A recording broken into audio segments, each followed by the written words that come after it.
മുഖ്യമന്ത്രി വിളിച്ചുകൂട്ടിയ യോഗത്തിൽ ഞങ്ങളെല്ലാവരും ഉണ്ടായിരുന്നു. ഇതുമായി ബന്ധപ്പെട്ട വ്യക്തമായിട്ടുള്ള ചില തീരുമാനങ്ങൾ നമ്മൾ എടുത്തിട്ടുണ്ട്. എന്തായാലും പ്രധാനപ്പെട്ട കാര്യം എൻ്റെ ഡീറ്റെയിൽസ് എല്ലാം CM തന്നെ മന്ത്രിസഭാ യോഗത്തിന് ശേഷം പറയും. സ്ത്രീകൾക്ക് സൗജന്യ യാത്ര, അതിൽ സ്ത്രീകൾ തമ്മിൽ യാതൊരു വ്യത്യാസങ്ങളുണ്ടാവില്ല. പാവപ്പെട്ടവരെന്നോ പണക്കാരെന്നോ ഉദ്യോഗസ്ഥരെന്നോ അങ്ങനെയൊന്നുള്ള വ്യത്യാസം APL BPL വ്യത്യാസങ്ങളൊന്നുമില്ല. ഏത് സെക്ടറിലാണോ കൊടുക്കുന്നത് അത് പൂർണ്ണമായും സ്ത്രീകൾക്കുള്ളതായിരിക്കും.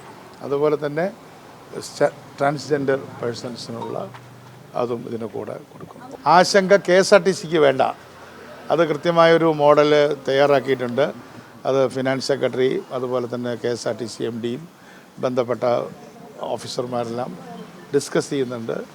KSRTC ജീവനക്കാർക്കോ അല്ലെങ്കിൽ KSRTCയെ കുറിച്ച് ചിന്തിക്കുന്ന നമ്മുടെ ആളുകൾക്കോ ഒരാശങ്ക ആവശ്യമില്ല.